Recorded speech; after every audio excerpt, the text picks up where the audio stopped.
Good evening, everyone. It's good to see you here. I am Mary Fellows Penfield. I am the daughter of John Fellows, Revolutionary War General of Massachusetts fame, and I am also the wife of Daniel Penfield, founder of our humble town. My husband brought me here in the year of 1812. We left our life in the city of New York behind. We left our friends and our family. We left social events and concerts, theater and shopping to come here. A section of New York that was filled with forests and wilderness and no apparent means of civilization.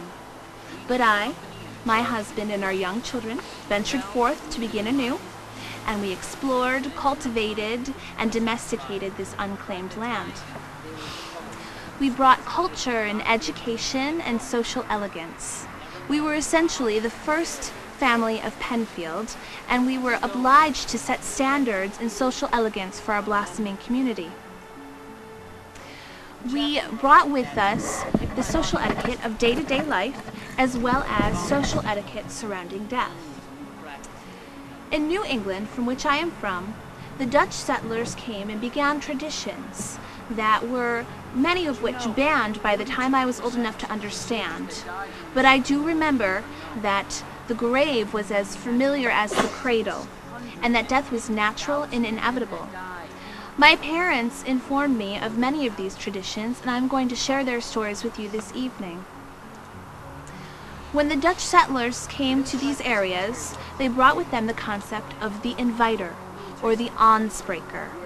This was a person who was hired to go town to town announcing the death of your loved one. They would be attired in gloomy black. They would wear a cap with long fluttering streamers of crepe.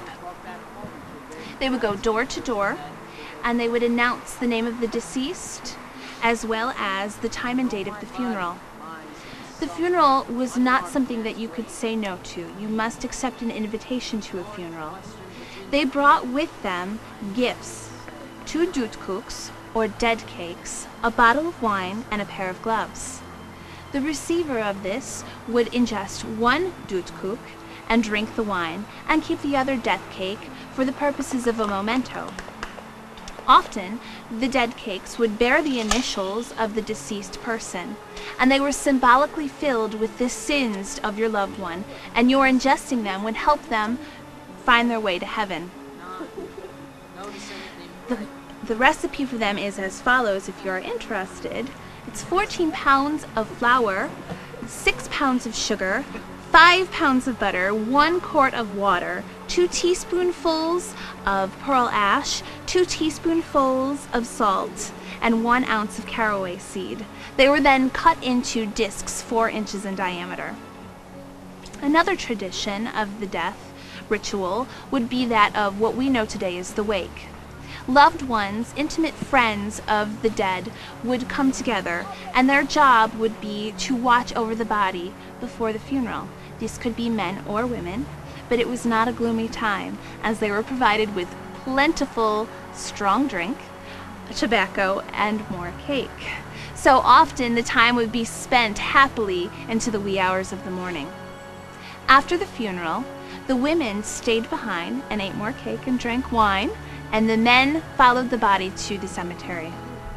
Now, if you were held in high esteem in the community, funerals could become very expensive, so people would start saving for them at a very young age. They would put aside casks of wine, pairs of gloves, money, burial attire, and plots.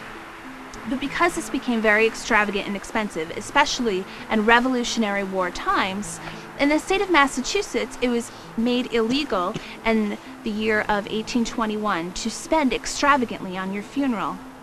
It should be noted, however, that the governor's wife, the governor of Massachusetts' wife, when she passed in 1836, gave out 1,000 pairs of gloves upon her death. People were fined heavily if they did spend extravagantly.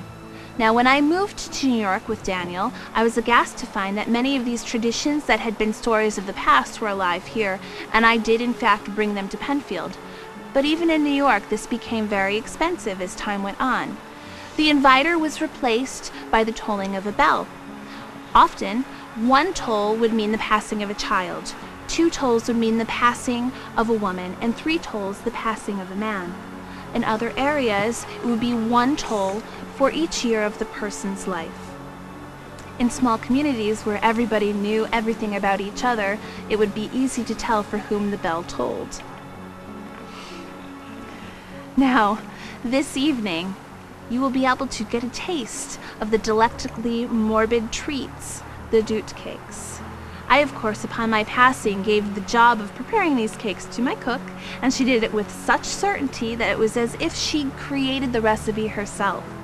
They will bear my initials, but you need not worry, because I met my maker lo these many years ago. You will not be ingesting any sins on my part. Take them, enjoy them, or keep them as a memento of me and my memory on this 9th evening of October 2010. Thank you.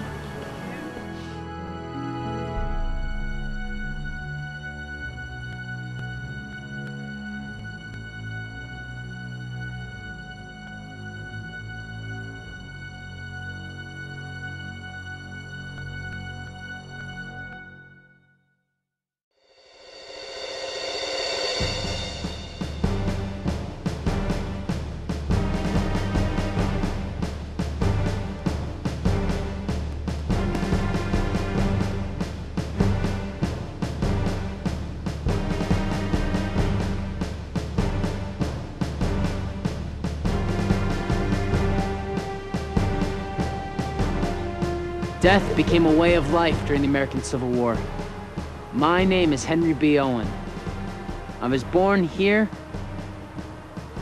in Penfield in 1830. My mother was Casilla Owen and my father, Calvin Owen. And in the summer of 1862, I joined the 120th New York Volunteers. Shortly after, we left for our duties in the Potomac region. I saw many battles during the Civil War, including Gettysburg, where I was wounded.